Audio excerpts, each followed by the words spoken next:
Good morning. I am Joe Kovacic, and I work in the DISA Emerging Technology Directorate. We would like to welcome you to today's technical exchange meeting. Edge Technologies will be presenting its Edge Core Connected Intelligence Platform in today's session. Need to go over some administrative items before we get started. First, please mute your DoD 365 Microsoft Teams sessions.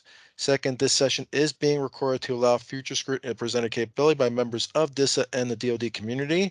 Third, this is a public forum, so no proprietary or sensitive information should be shared in this session.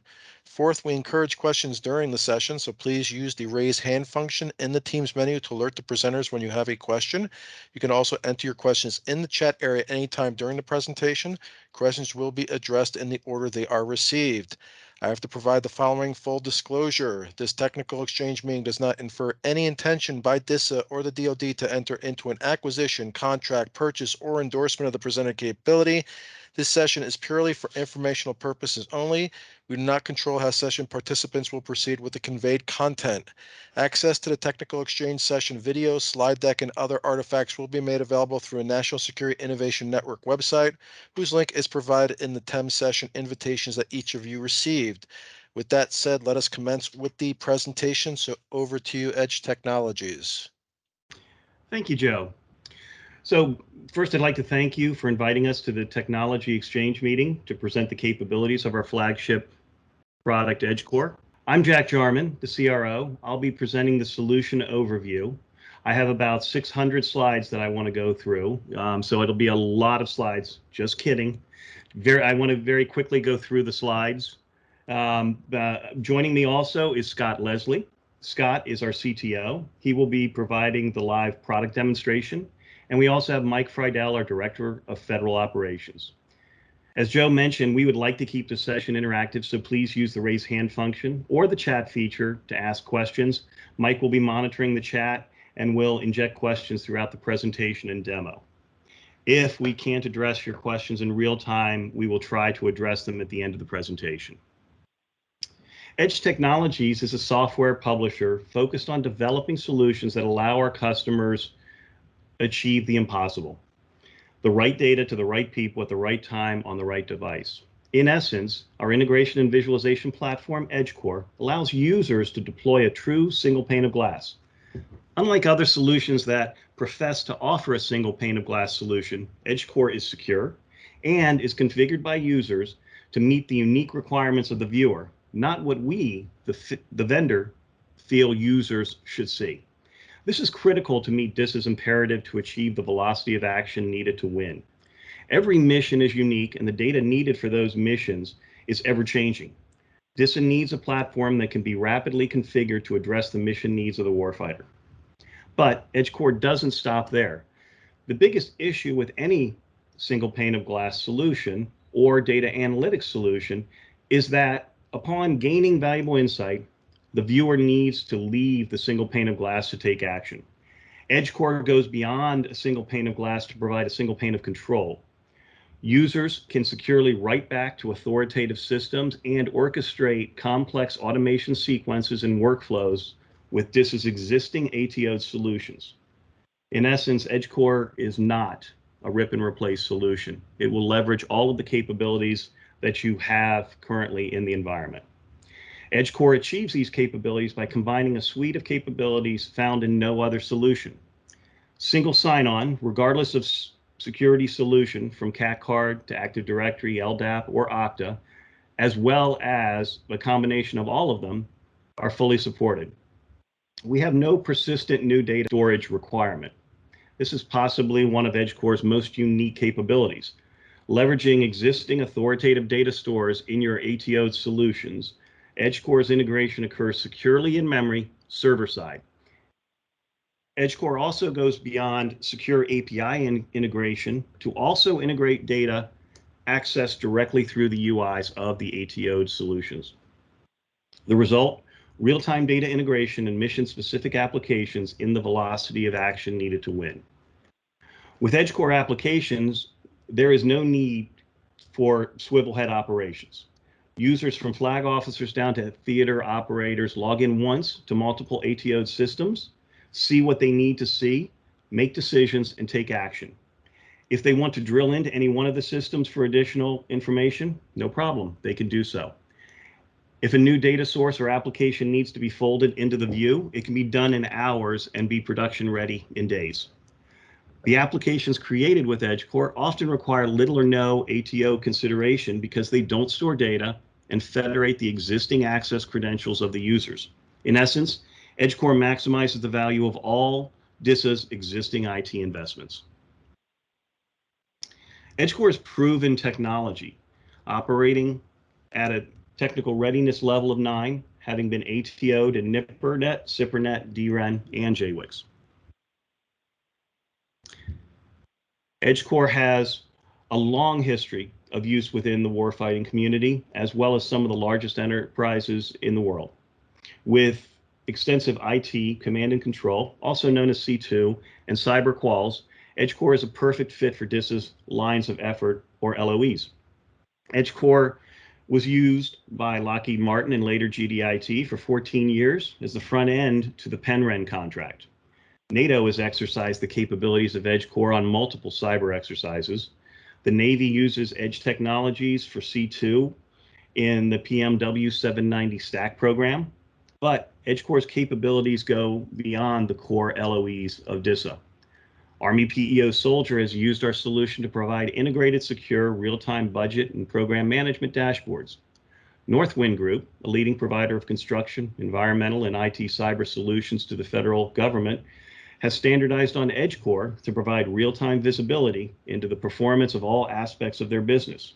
The City of New York leverages EdgeCore to provide integrated views into the performance of their 411 and 911 systems. On the public side, large organizations like ADP, JP Morgan Chase, Accenture, and Visa have all leveraged EdgeCore to address their single point of control needs. So in summary, EdgeCore can bring data together from any accessible system via API or directly through the user interfaces of secure applications. EdgeCore's single point of control apps can expose portions of multiple applications in one secure view, all in complete adherence to the security requirements of each individual application. Hey, Jack. Yes. Just before you continue, we do have a question, and the question is can your platform integrate with legacy systems, which are unfortunately throughout the federal government? In fact, we integrate with a lot of legacy systems, some of which that are not even API enabled. So we can tie into all of those systems regardless of where they're located, as long as they're accessible via the network, be it NIPR, CIPR, JWICS, or a public network. That data can be accessed. Thanks, Mike. Key focus areas throughout all 5 DISA LOEs include improving efficiency and effectiveness, reducing time to deliver solutions, cutting costs, standardizing services, and implementing capabilities both internally and for its mission partners. EdgeCore is uniquely capable of facilitating these focus areas. EdgeCore can help DISA enable warfighters to make mission-based real-time decisions at the tactical edge, as well as enhance its national leadership command capability. EdgeCore is a perfect partner to help DISA achieve the department's Joint All-Domain Command and Control, also known as JADC vision. We were recently honored to be awarded a contract to support the Air Force's JADC mission through their Advanced Battle Management System. As we look at the key principles of JADC2, sense, make sense, and act, Edge provides a unique approach to addressing these principles. With sense, we look to break down that key principle into 2 components, collect and integrate. There are no shortages of tools to collect data. We let them do what they do best, collect data, and then provide mission-specific integrations of the data from all of those different sources. The culmination of make sense is a true single pane of glass. Through real-time data correlation and cross-domain integration capabilities, EdgeCore makes short work of creating mission-focused single panes of glass. Finally, EdgeCore truly excels when it comes to taking action. Once the situation is understood, operators need a way to very quickly take action in existing systems. that action is almost always going to require mission-specific components. Since EdgeCore does not need to store any data and can rapidly be configured to converge interfaces, it is the perfect platform to develop apps at the velocity of action needed to win. When Scott walks through a live demo of our capabilities in a few minutes, he will focus on our JADC2 capabilities. Since we can't show any secure information, we will show representative capabilities using a collection of common IT applications. EdgeCore can be a next generation technology to ready DISA to address the future fight. It has past performance quals in DevSecOps and is routinely used to orchestrate automation capabilities like robot process automation and complex workflow tools. EdgeCore can be containerized and run in DISA's cloud environment or on-prem or in a combination of both.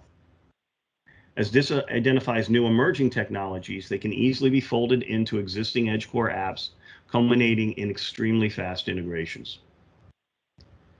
As discussed earlier, EdgeCore is focused on leveraging any and all of the tools that our customers have in production. To that end, leveraging existing and future big data solutions is no problem. But as DISA always strives on owning data to control the high ground, it's important to note that it's not always possible to achieve the timely sharing of data with other agencies and mission partners. And if you are successful in getting their data, the new data sets may introduce security concerns that require a new time-consuming ATO process for them to be used. EdgeCore can provide the best of both worlds: immediate real-time access to mission-critical partner data, prototyping and deployment of those mission-critical apps, and the ability to access and run those applications against DISA data sources once the agency has stored the data in their big data solutions. Providing a solid zero trust architecture, in DISA's case Thunderdome, while maintaining a good user experience is no easy task. EdgeCore can help by streamlining the login process to multiple applications and allow DISA to build truly integrated user experiences. Additionally, as DISA creates a gray network to provide access to secure resources from any location, EdgeCore can be a key component to rolling out these capabilities ahead of schedule. Actively recruiting and attracting and retaining high caliber candidates is a major challenge for any organization. On the plus side for DISA is its overall mission to support our warfighters and access to cutting edge technologies and challenges. On the downside, stringent security and repetitive tasks and laborious training cycles are often cited as reasons why employees seek new employment in any organization. EdgeCore has been leveraged by many of our customers to alleviate these downsides. A comprehensive single point of control dramatically reduces security risks, repetitive tasks, and simplifies training. Finally, employee upskilling is facilitated by codifying best practices and automation of complex workflows. Employees focus more on the mission and less on the process, resulting in higher employee satisfaction. Okay, it's over to you, Scott. And I'd also, as Scott's transitioning to the demo, I'd like to mention that we are planning to cover all of our core content by noon, but we are also available to go long if anyone has additional questions or wants to dive deep into any one of the capabilities. Over to you, Scott. All right, thanks very much, Jack. And I should be showing now the login screen. Please stop me if you cannot see that. I'm just going to go ahead and log into this. Now, this again is representative data. This is not live data that's being pulled from any specific mission, but it is representative. We do have access to different data sets, which have allowed us to create a fully functioning demo system based on real tools. Now, when I mentioned real tools, we are currently connected, my remote connection over to a cloud host. And then from there are a variety of tools that are going to come into play here. Now, the very first thing we can see here is that we're pulling information from a couple different data sources just to provide this particular view that I've launched off of. This is really getting things and allowing things to sense different things and getting into a little bit of the make sense. The first aspect there's icons on the screen that are showing the sense portion, which is, are there any tickets? Are there any problems? Are there any maintenance windows, change orders? Are there any emergencies? For core services on the right-hand side, Are there core services that are working and functioning that are providing value?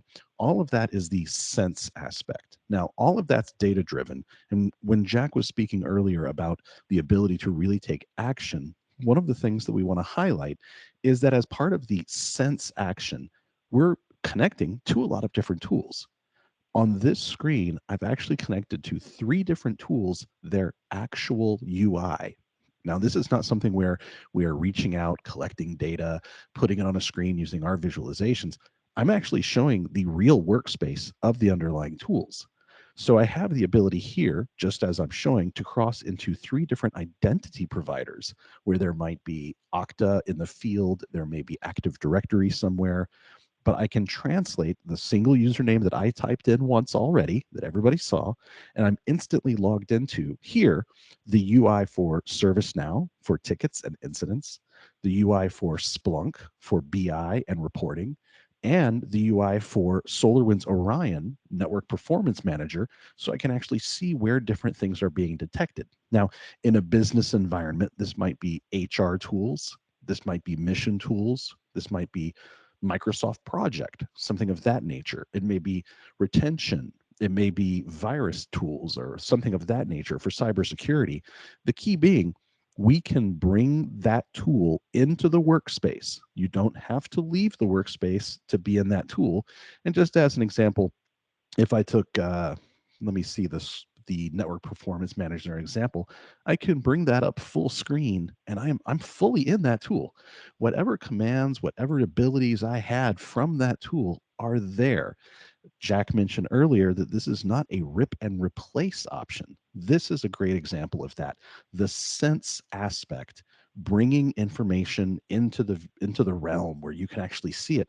Sometimes that means you need to get into the tool. Sometimes that there's a specific tool for a specific job, and you want to be able to go into that specific tool and that specific job and see how things are going.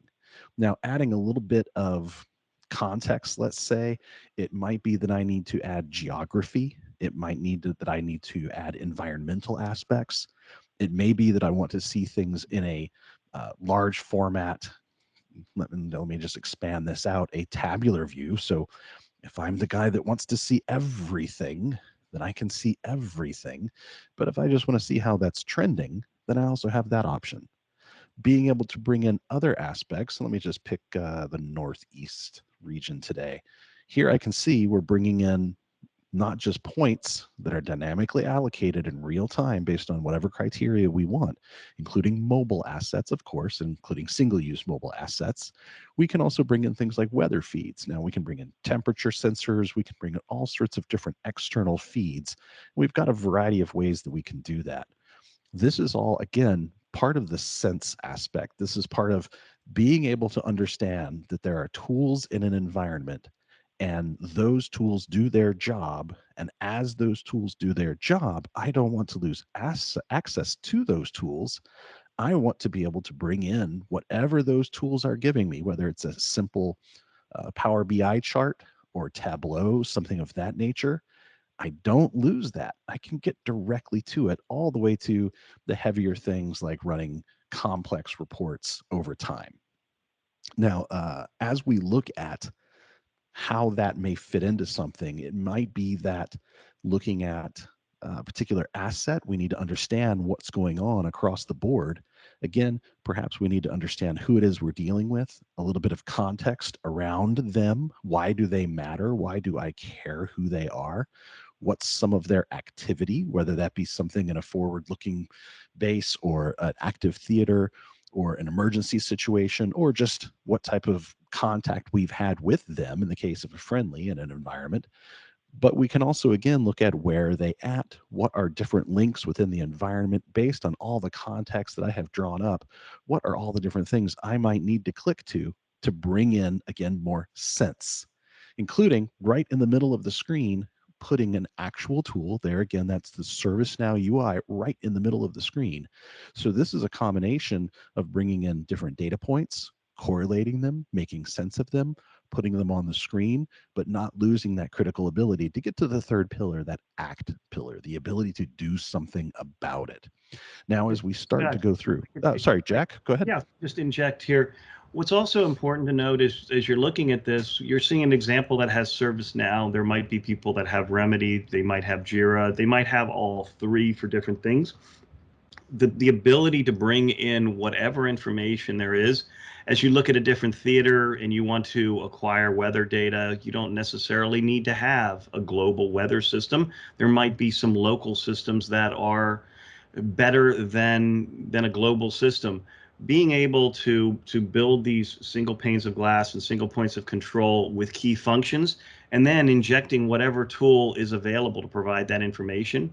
Again, rather than having to pull all of that information out of those systems and then build one large data set that can address anything, you can inject the application that makes the most sense as it comes about. And Scott, there's a question which I think is definitely a good one that I know you were going to get into.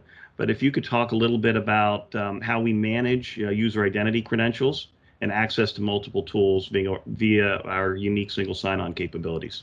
Absolutely, and I do see that question. So first off, it's security by design. We start off with making sure that everything is security coming out of the top secret space from the dim recesses of our origins those many weeks ago. We look at everything being from a secure perspective. So that is the reason that SSO exists. That is the reason that we can interact with multiple identity providers. And all of those things, managing the credentials specifically, those are things that are secure and encrypted at every point, right? There's not something where we let someone type in their password and we capture that password. No, it's passed directly on.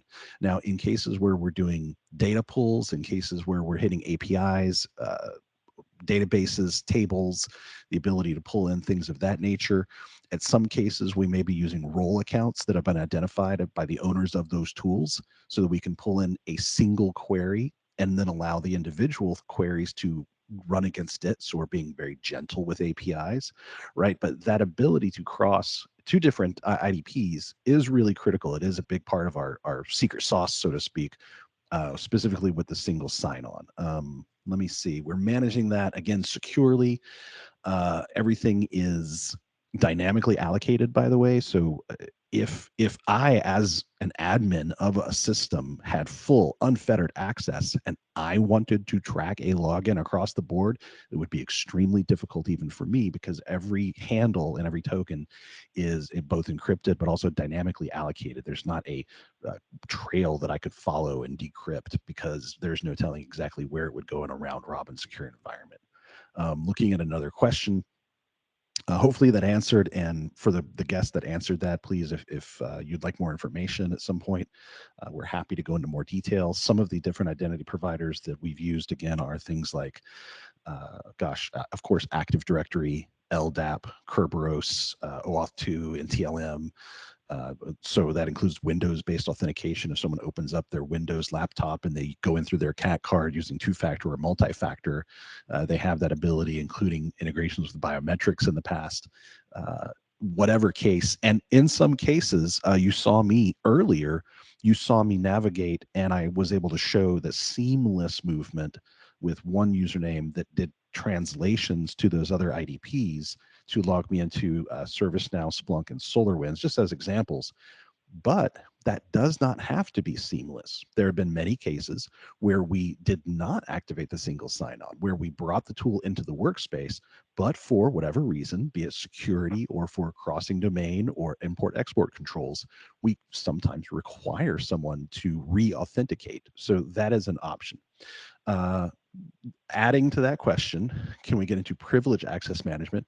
We can. We do get into role-based access control. We do get into we have a lot of features. So that's all configuration, not development. That's the key aspect, is that as I look at, and I can just jump into this briefly, as I look into the user management, and this is a very stripped down version here, if I look at what type of access a given person has, if I look at what type of credentials they have access to, you can give someone, for example, full access and full credentials to a development system or a low side system, and very limited credentials to a production or a high side.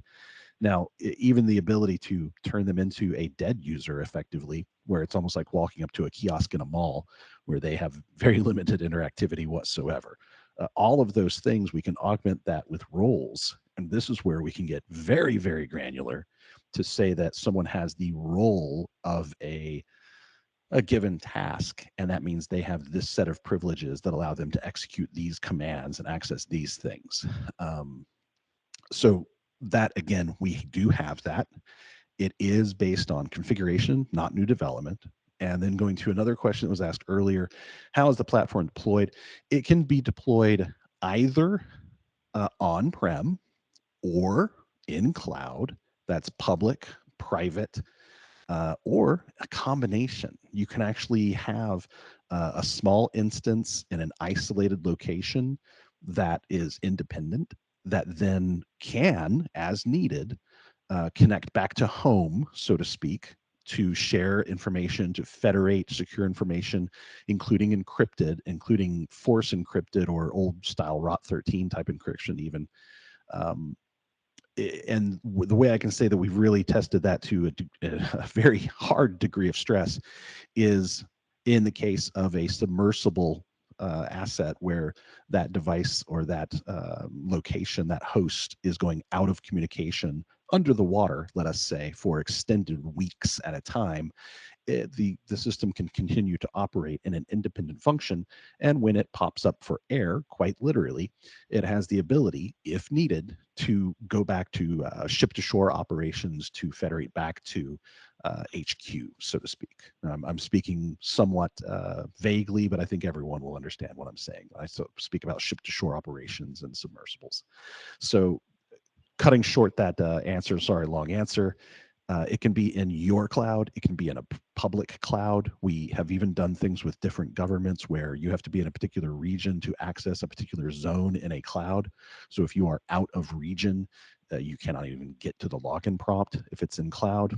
But private clouds, on-prem, Docker container, VMware, all that good stuff are options for hosting.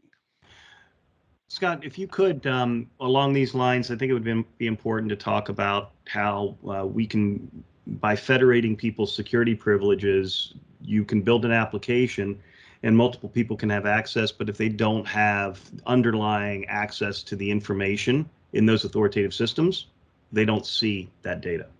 Absolutely, that's the case. So everything that comes in, every small bit of data, every login screen, everything has handles on it.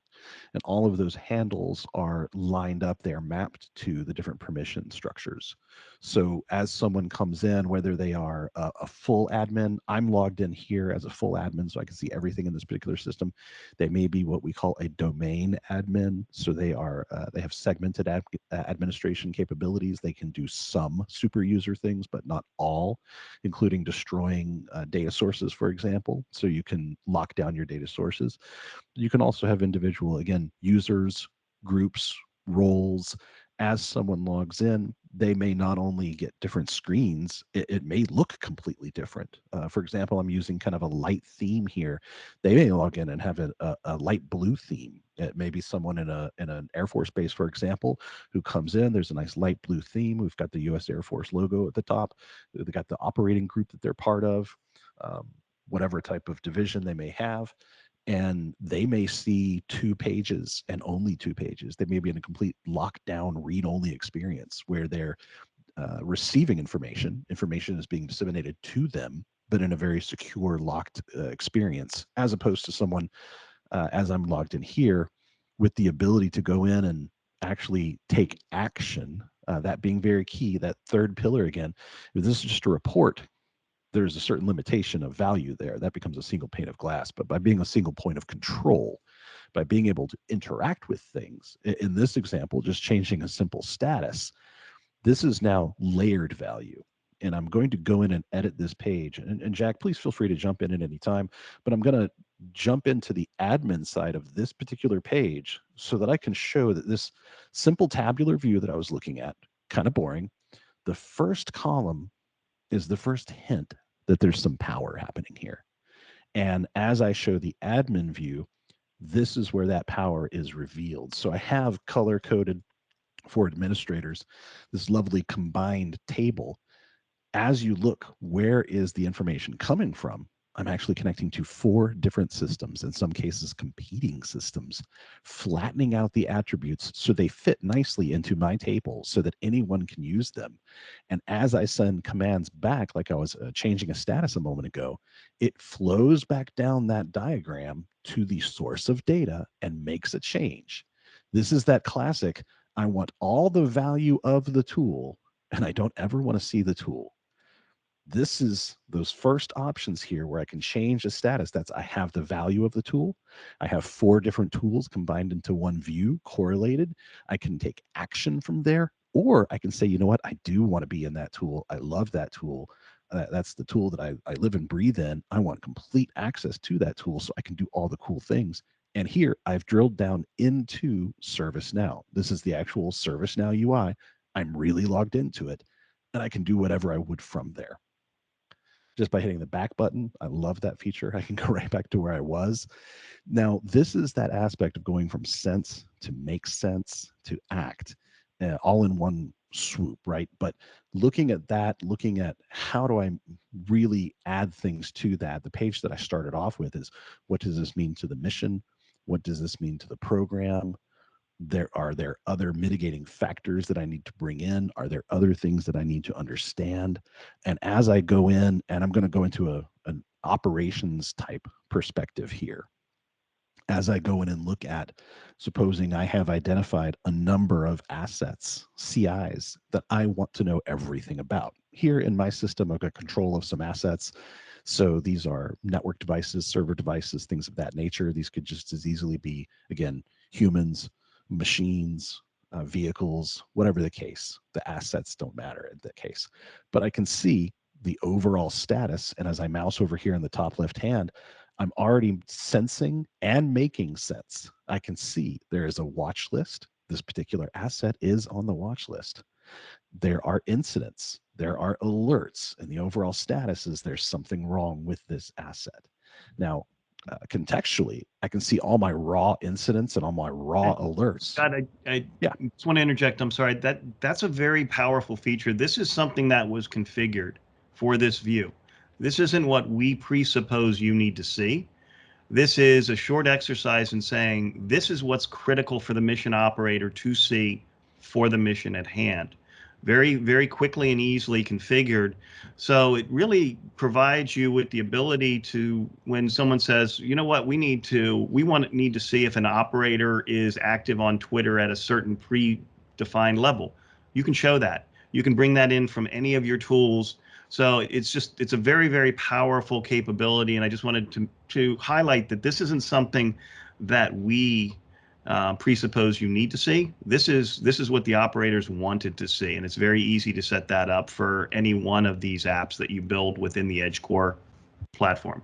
That's actually a great point. I mean, this particular view, Jack, this particular one was designed by a very popular search engine company, although they deny they're a search engine company. I think that's what we all know them by. But they're actually the ones that designed the layout of this particular view using our tool sometime back. Now, clicking on that is where I really get into making real sense out of something. So this particular asset that I've chosen, again, as a network device, the very first panel here on the top left is tell me everything I need to know basically about this asset. Now, again, that could be location. It could be all sorts of cool stuff. In this case, it's a network device. So I can see what are different active alerts going on with it, what are different active incidents, including change orders, maintenance windows, whatever may be happening. Below that, this is where the flexibility, as you were speaking about, Jack, comes into play. I actually have opened up 2 different tools, a reporting tool and a network topology tool. And I'm in those tools. Again, I'm really in those tools. As I expand this particular network topology tool, for example, the full view opens up and I have the ability to zoom in. I have the ability to take this out of management. I have the ability to do all sorts of stuff as a network administrator would do to it in real time. By putting that back down, now if this was, let me track a human, let me track a person in a metropolitan downtown environment by watching as they move things. Go ahead. Yeah, I can interject here. This speaks very much to LOE 5 and looking at empowering the user. and upskilling people. Think about when new people come in and all the processes and procedures they need to learn. This is a system now where basically the operator, when they go into this one situation, they're already logged into the tools and they are brought to the pieces of the tool that they need to see to accomplish the task at hand. They don't need to log into the tool and know how to navigate to the appropriate screen to see that information. You can codify that process for people to allow them to very, very quickly come up to speed on the mission rather than focusing on the process.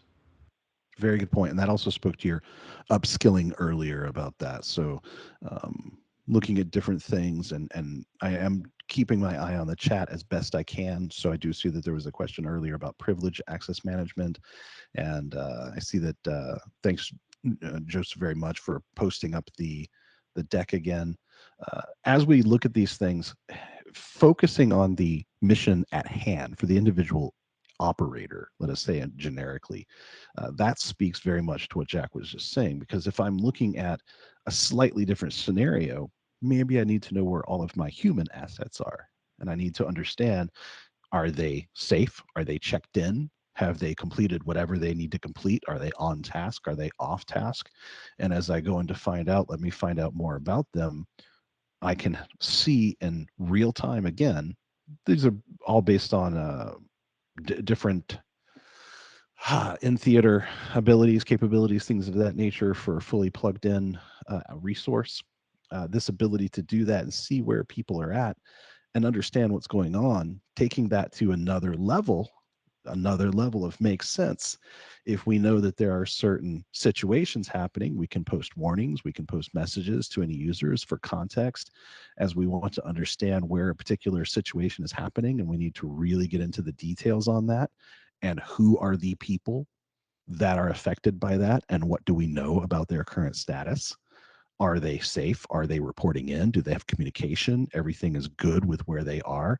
Now, here I'm showing a tornado situation in Oklahoma, but I'm showing a timeline here that could just as easily be, again, in a forward operating base where we need to make sure that the people there have communication, that they're fully plugged in, that there is bidirectional communication with them, and the commands can be given to them, which they can follow, be it verbal or otherwise.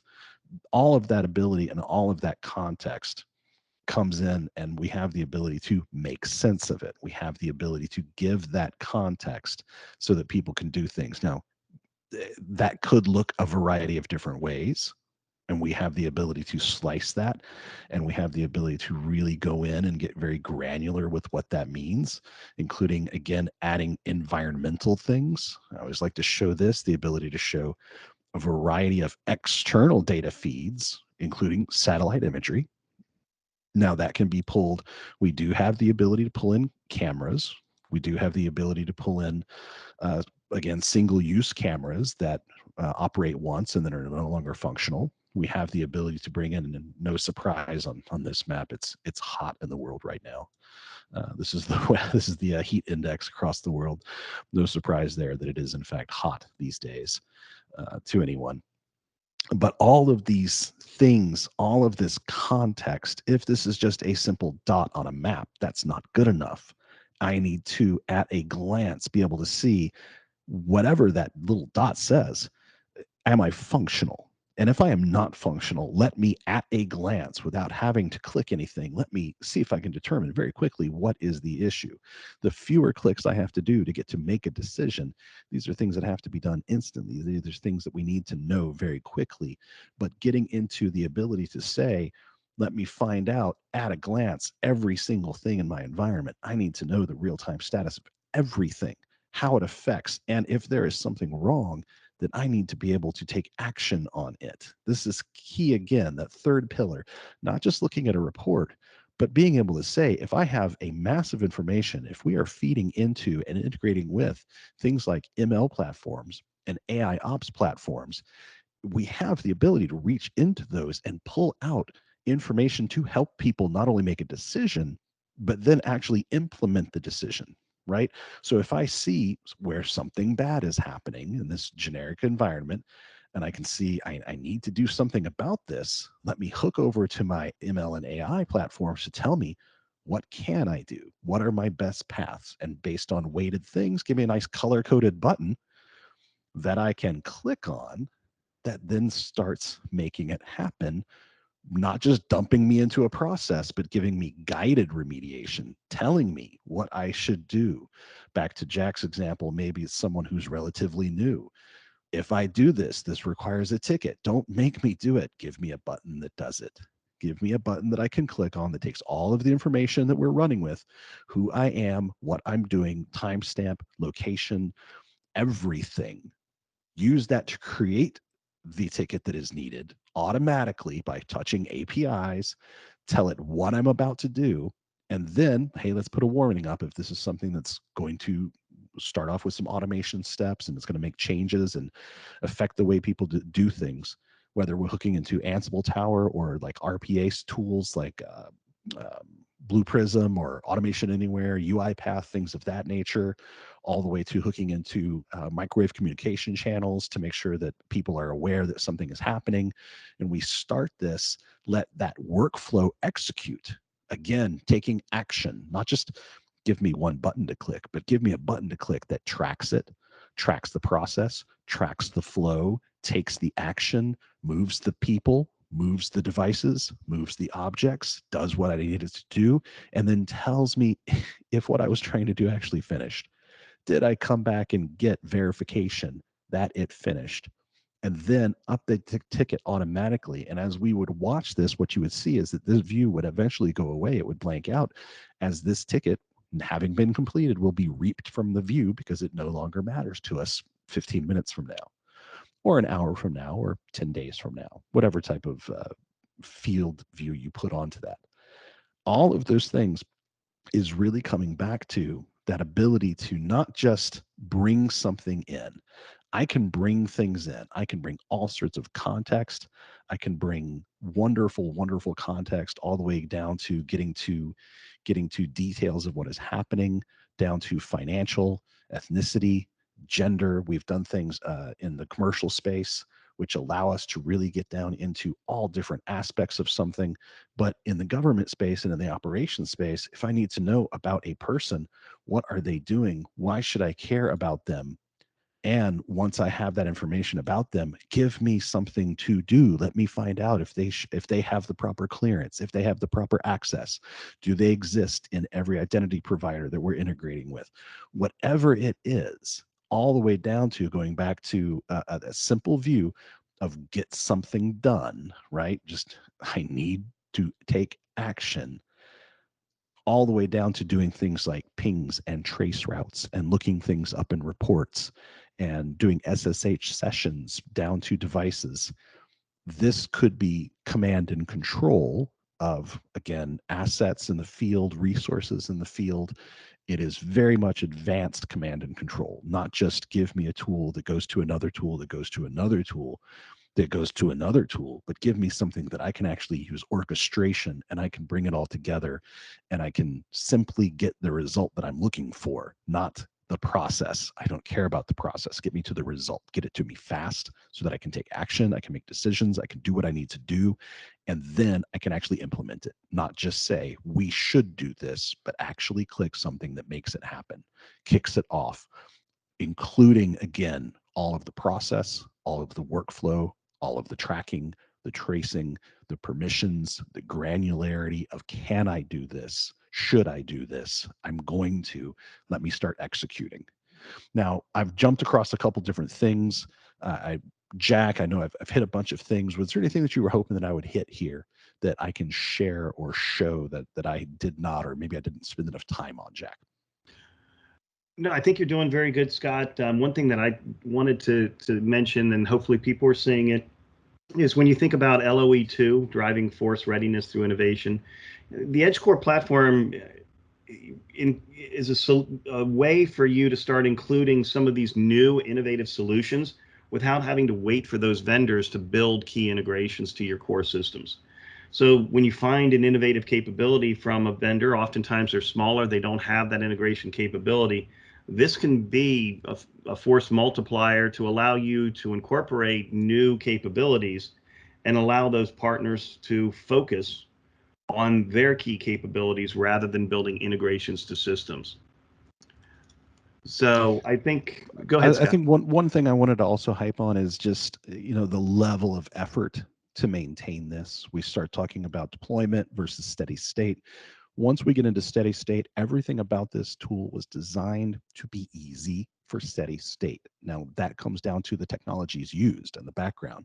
For those people who are technical or for posterity, let me just say it's HTML5 on the front, driven by cascading style sheets, CSS. That's very common technology, simple technology. There's no Flash, there is no Java objects unless we are passing through to an embedded single sign-on scenario where those other tools are using such things like Java applets.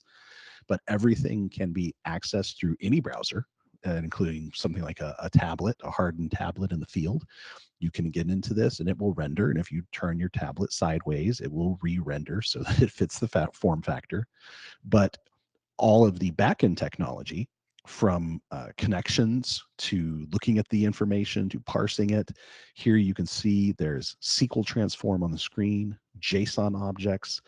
We used SQL, JavaScript, JSON, and tabular views. All of those things, they're not proprietary to us. These are things that these days kids in high school already know these technologies. So being able to give this to an airman or someone who's new, they don't have to be a 5-year data scientist after 10 years in the field. They can do things like if I see that there is a view, as I'm showing here, that has an icon, a number, and a word, and someone says that number in the middle, I'm not sure I understand what that means. Can you make it more clear? We have given the ability to say, let us change a color without having to be a programmer. Let us add a label by flipping a switch that says show label. Let us change the size of that text by typing in a number. And as I hit next and next, I've added the word count in red, really big, so that someone unfamiliar with this view can say, there are a count of 11 that are on hold. Now I have a better understanding. And if someone says, that's a little bit much hand holding, you can go back to that and uncheck it. And I hit next, and it's gone back to the way that I started. I did not have to be a data scientist. I didn't even have to be really hardcore technical to do that simple operation. So when we get into steady state operations and making simple changes, the day-to-day simple things, you do not have to have your very experienced E8s guys doing this. You can have airmen and basic guys coming in and doing these things, all the way down to, this is a mature platform deployed worldwide, both in government and commercial space, doing things like validations and safety checks, discard changes, putting things in, but bringing in all kinds of different information, looking at all the different data sources we can connect to. I'll reiterate from earlier in the presentation, we have hundreds of integrations. Those integrations, to speak to a question earlier in the chat again, can we connect to legacy tools? Yes. We have connected to mainframe tools, LPARs, things of that nature, where we had to get logical outputs. We have connected to log files. We have connected across SharePoint servers into project plans, pulled those out and been able to do comparisons against those so that people can understand, is a project tracking on time? Do I have the right people in the field? Do I have the right people with the right skills and the right operators to move heavy equipment from one location to another, including the ability to do that in a proper authorized manner with certifications and all of those little check marks that are required. All of those things. Yes, Jack. What would I think would be helpful with the last few minutes that we have, and certainly any questions people have, we're happy to go long. But can you share with everyone some of the the work that we've seen our friends at Accenture do to help give access to some of their people within systems of their customers? I think that speaks a lot to the security capabilities to be able to work across Citrix environments and things of that nature, and really being able to interact in a single point of control within systems that are not controlled by Accenture proper. Right. Well, and you just hit on it right there with Accenture and the word Citrix, right? In some environments, when you go in, the different tools that you're interacting with, you may not have full control over. They may be through partners, either through different agencies they're engaged, through different contract environments. It may be something that is simply not owned. And I just see a question pop up. I'll get to that in a moment. When we look at those things, it truly is a situation where the individual operator may not have permission, or they may need to cross systems. They may need to automate across systems. And as Jack mentioned, one of the most common technologies there is Citrix. The ability to look at Citrix and flow through Citrix, whether it be something like pulling up a simple methods and procedures document so that someone can understand what is the correct process to follow to resolve or take steps on something, what are the right escalation levels, whatever it might be, all the way to saying, I need to interact with that tool. Let me now automate that interaction so that I am pulling up a document, parsing the document, maybe doing some OCR extraction, getting those data tokens, manipulating them, then opening up that document and updating it with something, whether it be something so simple as an address or lat long, or something very complicated that needs to be parsed by someone higher up the chain of command with notes.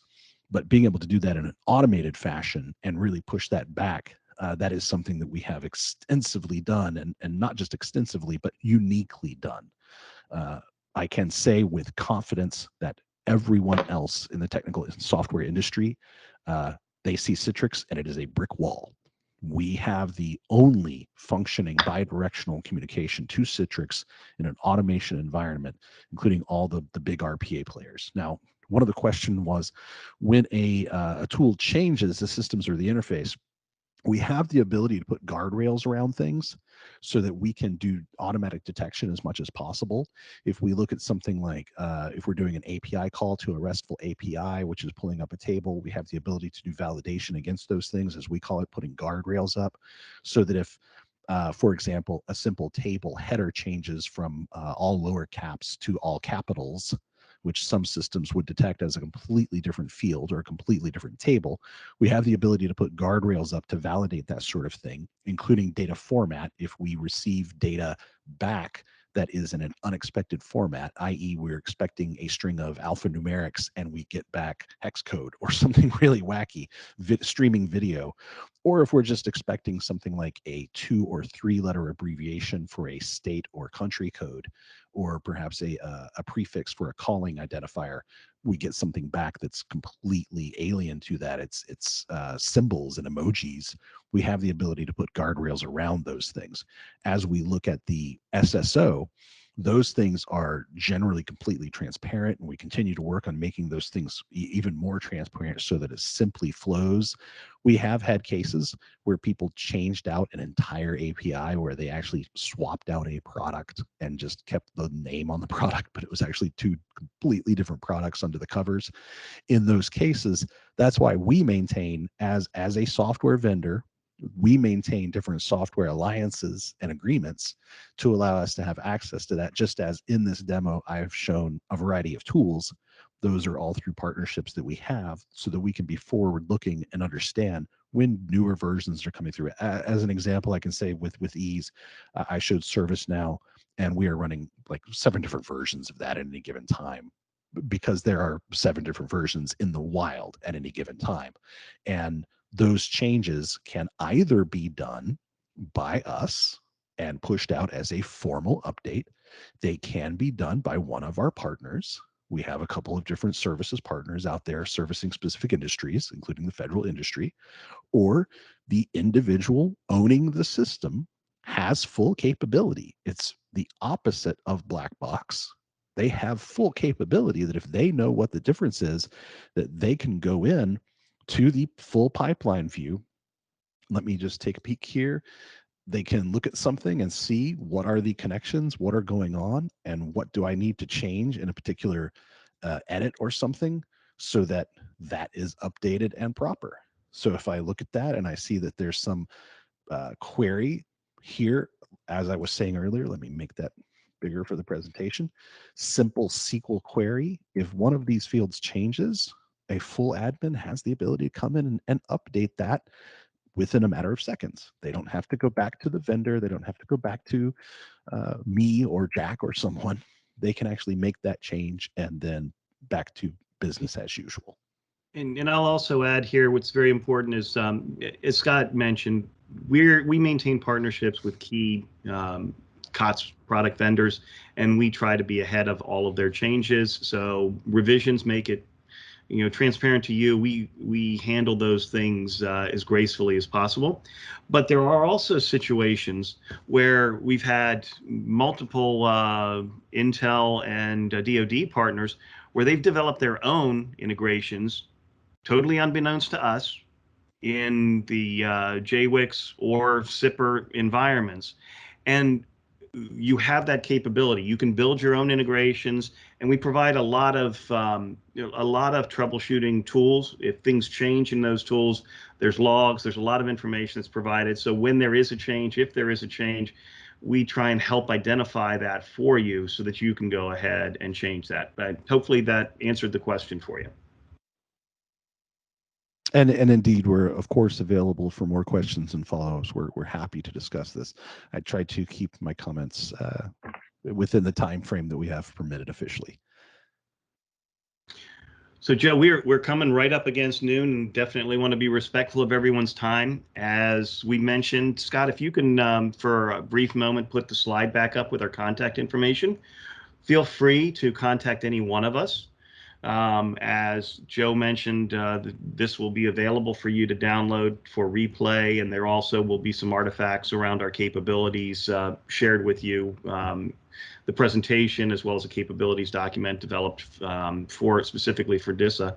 But Joe, I'll turn it over to you now for wrap up. But again, we're more than happy to stay longer if anyone has questions.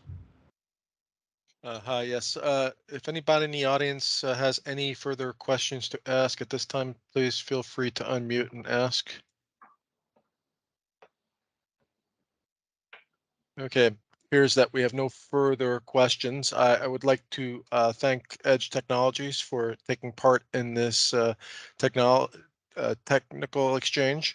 I'd like to thank everybody in the audience for taking time out of your day to take part in this session.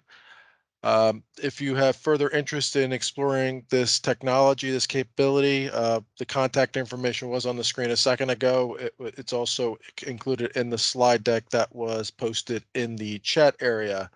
Also, I'd like to put a plug in for the DISA Works Innovation Lab located in Columbia, Maryland.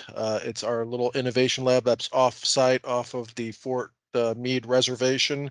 It is a lab that allows us to test out technologies and capabilities that are in industry without the hindrances of the security restrictions of Fort Meade. So again, if you are interested in testing, exploring, piloting any technologies that you've seen or that have been part of this technical exchange or past technical exchanges, please reach out to my organization, the DISA Emerging Technology Directorate, for further discussions on that. So again, thank you all for your time today. Wish you all a wonderful day. Thank you. Thank you, Joe. Goodbye, everyone.